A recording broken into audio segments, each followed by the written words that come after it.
Hello students, welcome to your economics class. আমি already Indian Economic Development Unit 1 or Part B discuss কৰি গৈছো।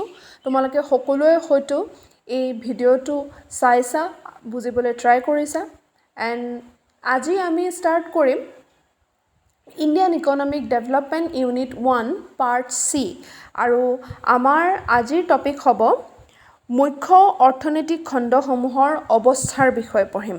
স্বাধীনতাৰ সময়ত আমাৰ অৰ্থনীতিখনৰ যি মুখ্য খণ্ড আছে অৰ্থাৎ কৃষি খণ্ড, উদ্যোগিক খণ্ড আৰু বাণিজ্যিক খণ্ডৰ বিষয়ে আমি আলোচনা কৰিম যেতিয়া ব্ৰিটিছৰ শাসনকাল চলি আছিল। That means we will conduct our discussion through the state of major economic sectors. That means during the eve of independence, we will analyze how our agriculture sector, industrial sector and trade sector used to be. আজি আমি first of all discuss কৰিম agriculture sector, state of agriculture we will discuss, and to discuss this point we will go through some specific features. কিছুমান বৈশিষ্ট্য আমি পাম ইয়াতে যাৰ জৰিয়তে আমি এখন clear picture আমি depict কৰিব পাৰিম যে ব্ৰিটিছৰ শাসনকাল বা ঔপনিৱেশিক চৰকাৰৰ শাসনৰ সময়ত ভাৰতীয় কৃষি খণ্ডৰ অৱস্থা কেনে ধৰণৰ আছিল। So under India's agriculture sector, first feature will be the stagnation. Second one will be low level of production and productivity. Third one will be heavy dependence on rainfall. Fourth one will be landlord-tenant relationship. প্ৰথমটো আমি point পঢ়িম কৃষিৰ অৱস্থাৰ বিষয়ে আলোচনা কৰাৰ ক্ষেত্ৰত বৈশিষ্ট্য হিচাপে প্ৰথমটো হ'ব স্থবিৰতা, দ্বিতীয়টো হ'ব নিম্ন স্তৰৰ উৎপাদন আৰু উৎপাদনশীলতা। তাৰ পিছত আমি পঢ়িম বৰষুণৰ ওপৰত অত্যাধিক নিৰ্ভৰশীলতা আৰু শেষৰটো হ'ব ভূমিৰ গৰাকী আৰু কৃষকৰ সম্পৰ্কৰ বিষয়ে। এতিয়া মন কৰিবা যে যেতিয়া আমি বৈশিষ্ট্যবোৰ পঢ়িছিলোঁ ভাৰতীয় অৰ্থনীতিৰ প্ৰাক স্বাধীনতাৰ সময়ৰ, when we discuss the features of Indian economy at the time of independence, then we discussed that our economy used to be like under zamindari system. All the land settlements policies were there conducted by or implemented by the Britishers and zamindari system took place, right? আমি যেতিয়া বৈশিষ্ট্যবোৰ আলোচনা কৰিছিলোঁ ভাৰতীয় অৰ্থনীতিৰ প্ৰাক স্বাধীনতাৰ সময়ত তাত পাইছিলোঁ যে সামন্তবাদ প্ৰথাৰ বিষয়ে, মানে ভূমিৰ ওপৰত কিছুমান নীতি নিয়ম তেওঁলোকে ব্ৰিটিছসকলে অৱলম্বন কৰিছিলে আৰু সেই নীতিবোৰৰ ভিতৰত এক আছিলে যে জমিনদাৰী ব্যৱস্থা, ঠিক আছে। আৰু এই জমিনদাৰসকলক আমি ভূমিৰ মালিকীস্বত্ব দিছিলোঁ, হয়নে? আৰু ভূমিৰ মালিকীস্বত্ব যদিও কৃষকসকল হ'ব লাগে, কিন্তু কৰ বা খাজানা আদায় কৰাৰ কাৰণে কৃষকসকলৰ ওপৰত এক শোষণৰ প্ৰক্ৰিয়াৰে তেওঁলোকে খাজানা আদায় কৰিছিলে। আৰু তাৰ ফলত আমি জানিছিলোঁ যে এই জমিনদাৰ আৰু কৃষকসকলৰ মাজত এটা অনিচ্ছাকৃত যদিও এটা সম্পৰ্ক স্থাপন হৈছিলে, যাক আমি লেণ্ডলৰ্ড এণ্ড টেনেণ্ট ৰিলেশ্যনশ্বিপ বুলিও কওঁ, ৰাইট? গতিকে যেতিয়া আমি সেই পইণ্টটো ডিছকাছ কৰিছিলোঁ তাৰ বাবদ আমি এটা পইণ্ট পাইছিলোঁ যে আমাৰ ভাৰতীয় অৰ্থনীতিখন কোনোবাখিনিত গৈ স্থবিৰো হৈ পৰিছিলে, অৰ্থাৎ ইকনমিখনৰ ডেভেলপমেণ্ট একেবাৰে নোহোৱাও হৈ গৈছিলে, একেবাৰে শ্ল' ৰেটত গ্ৰ'থ হৈ আছিলে, যিহেতু আমাৰ যি জাতীয় আয়ৰ বৃদ্ধি হ'ব লাগে কোনো পজিটিভ বা এটা ধনাত্মক হাৰত বাঢ়ি যোৱা দেখা পোৱা নাছিলে, আৰু লগতে আমাৰ যি জনমূৰি আয় আছে সেয়াও একেবাৰে নিম্ন স্তৰৰ আছিলে। যদি এই গোটেইবোৰ কাৰণত আমাৰ ভাৰতীয় অৰ্থনীতিখনেই স্থবিৰ হৈ পৰিছিলে, তেনেহ'লে আমাৰ কৃষি খণ্ডৰ ক্ষেত্ৰতো আমি সেই একেধৰণৰে প্ৰতিচ্ছবি দেখা পাম। When we discussed that point, the feudalism, then we got the point that there used to exist a middleman in between the government and farmers, where in actual term the owner of the land must be the farmers, but the British government shifted that ownership to the zamindars. Those zamindars used to impose heavy amount of rent, or you can say tax, over the cultivable land by the farmers, and thereby those farmers used to get exploited.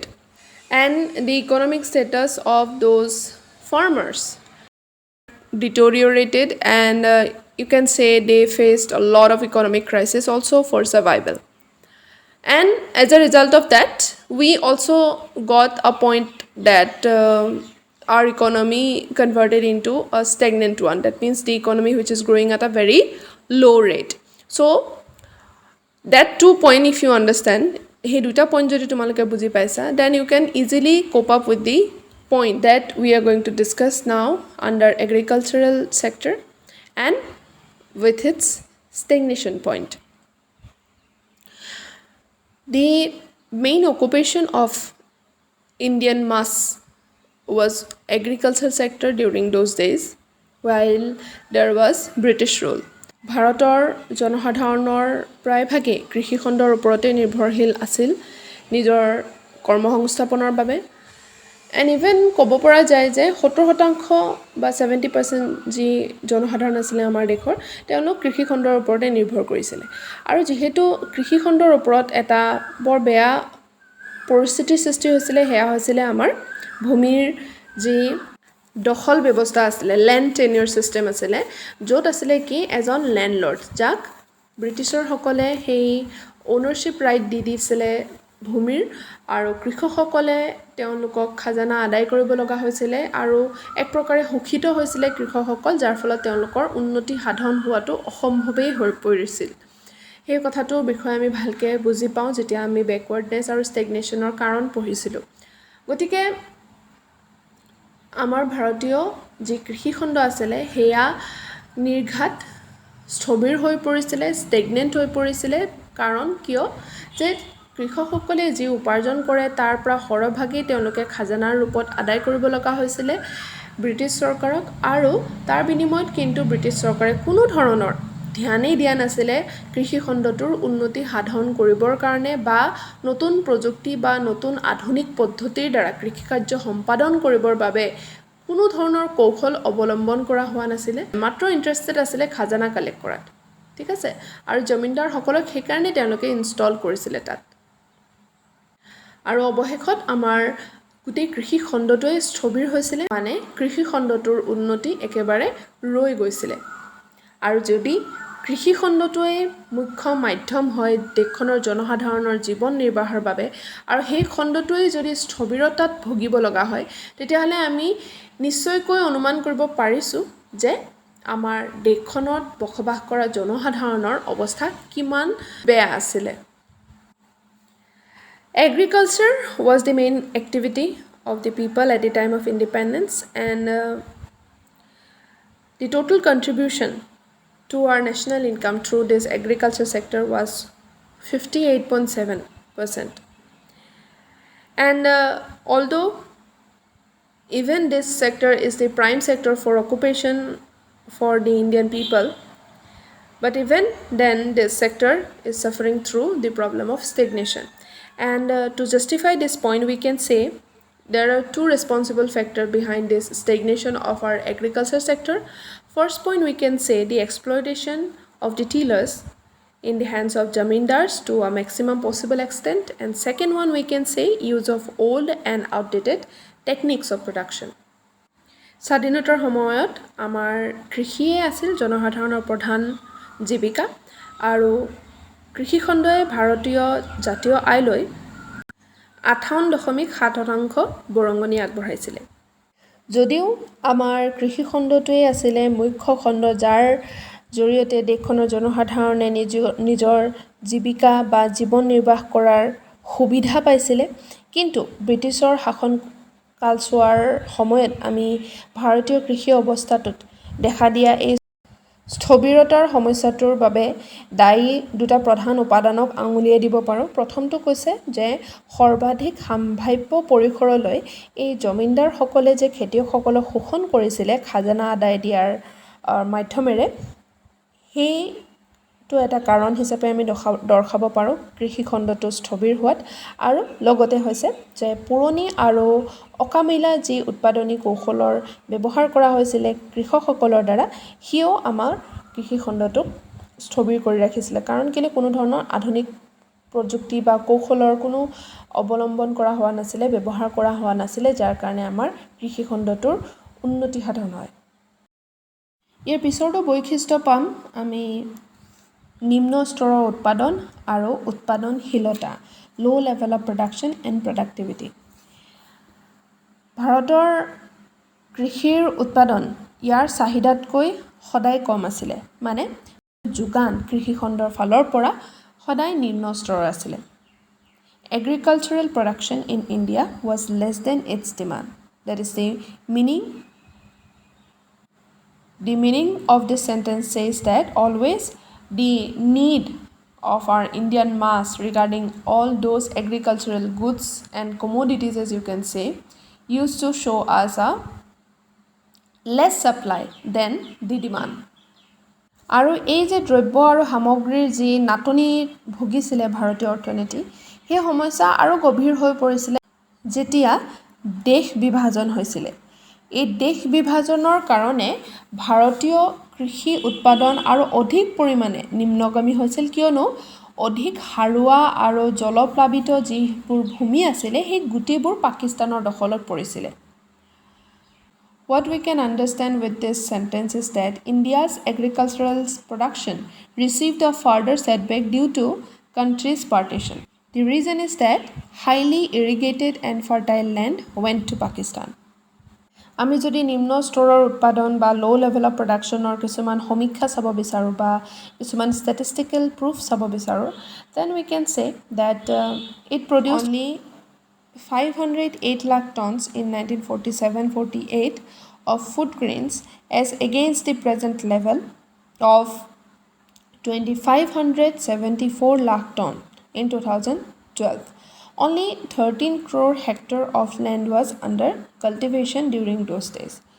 গতিকে আমি ক'ব পৰা যায় যে কেৱল মাত্ৰ 13 কোটি hectare ভূমিতহে কৃষি কাৰ্যৰ অধীনত আছিলে আৰু উৎপাদন যিটো স্তৰত হ'ব লাগে বা চাহিদাৰ মতে যিটো পৰিমাণত দ্ৰব্যৰ যোগান ধৰিব লাগে সেই পৰিমাণত আমি কেতিয়াও বস্তুৰ যোগান পোৱা নাছিলোঁ সো এইটো এটা সমস্যা হৈছে আৰু ইয়াকে আমি নিম্ন স্তৰৰ উৎপাদন বুলি কৈছোঁ এতিয়া আমি বুজিবলৈ চেষ্টা কৰিম উৎপাদনশীলতা কি বা এগ্ৰিকালচাৰেল প্ৰডাক্টিভিটি মানে কি এডোখৰ মাটিত কি থাকে উৰ্বৰতা শক্তি থাকে যাৰ কাৰণে শস্য উৎপাদন কৰিব পৰা যায় আৰু এই উৰ্বৰতা শক্তি কিন্তু ঠাইভেদে আৰু মাটিৰ কিছুমান বৈশিষ্ট্য ওপৰত নিৰ্ভৰ কৰি ভিন্ন ভিন্ন কিছুমান স্তৰত থাকে এই এগ্ৰিকালচাৰেল প্ৰডাক্টিভিটি বা কৃষি উৎপাদনশীলতাই বুজাই আছে যে প্ৰতি হেক্টৰ ভূমিৰ উৎপন্ন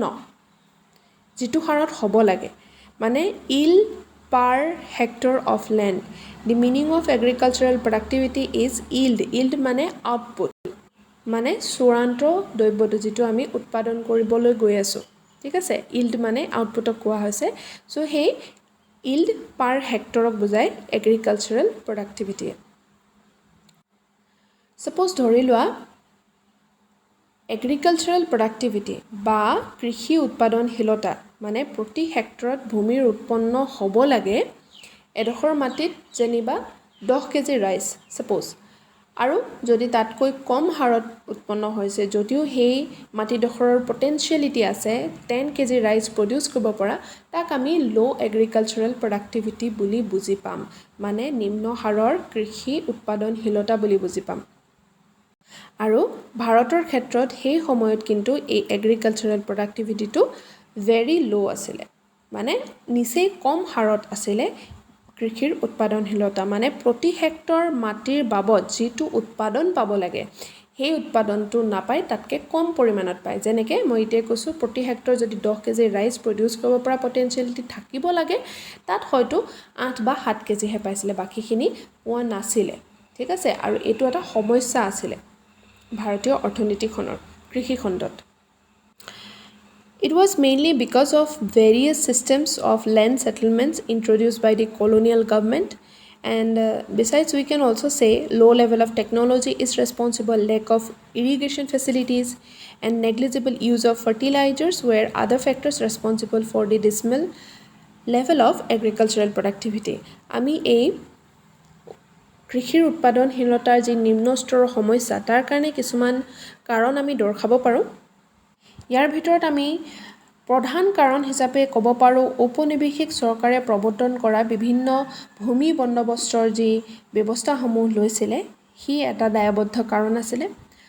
ইয়াৰ উপৰিও আৰু কিছুমান আছে কাৰণ যাক আমি দায়ী বুলি সূচাব পাৰোঁ। এটা হৈছে যেনেকৈ নিম্ন স্তৰৰ প্ৰযুক্তিবিদ্যা বা জলসিঞ্চন সুবিধাৰ অভাৱ হোৱাটো এটা কাৰণ আছিলে। সামান্য পৰিমাণৰ সাৰৰ ব্যৱহাৰ ইত্যাদিবোৰক আমি আমাৰ ভাৰতৰ কৃষিখণ্ডৰ উৎপাদনশীলতাৰ নিম্ন স্তৰৰ কাৰণ হিচাপে আমি সূচাব পাৰোঁ। এটা যদি আমি ষ্টেটিষ্টিক্স চাওঁ ক'ব পৰা যাব যে 2010 চনত যদি দেখা গৈছিল যে প্ৰতি হেক্টৰত 2830 কিলোগ্ৰাম ঘেঁহু উৎপাদন কৰা গৈছিলে, কিন্তু 1947 চনত তাৰ বিপৰীতে দেখা গৈছিলে যে ঘেঁহুৰ উৎপাদনশীলতা প্ৰতি হেক্টৰত মাত্ৰ 660 কেজিহে আছিলে। গতিকে ধৰিব পাৰিছা যে উৎপাদনশীলতা কিমান বেছি হয় 1 হেক্টৰ মাটিৰ, কিন্তু বিনিময়ত আমি পাই কি আছিলোঁ যেতিয়া ব্ৰিটিছৰ শাসনকাল আছিলে, হয়নে? গতিকে এই পইণ্টটো ক্লিয়াৰ হৈছে চাগে তোমালোকৰ। এই দুটা পইণ্ট লগাই ল' লেভেল অফ প্ৰডাকশ্যন আৰু প্ৰডাক্টিভিটি, ঠিক আছে, নিম্ন স্তৰৰ উৎপাদন আৰু উৎপাদনশীলতা, এই দুটা হৈছে এটা পইণ্ট, এটা বৈশিষ্ট্য যে আমাৰ কৃষিখণ্ডটোৰ অৱস্থা কেনেকুৱা আছিলে। তোমালোকে ইমানখিনি ডিছকাশ্যনত অলৰেডি আইডিয়া কৰিব পাৰিছাই যে আমাৰ কৃষিখণ্ডটো কোনো ক্ষেত্ৰত ভাল একো নাছিলে, হয়নে? সমস্যা আৰু বিভিন্ন অসুবিধাৰে আৱৰি ৰখা এটা খণ্ড আছিলে মাত্ৰ। ইয়াৰ পিছৰটো যিটো আমি পইণ্ট ডিছকাছ কৰিম কৃষিখণ্ডৰ কাৰণে, সেইটো হ'ব যে বৰষুণৰ ওপৰত অত্যাধিক নিৰ্ভৰশীলতা। Our third point will be heavy dependence on rainfall.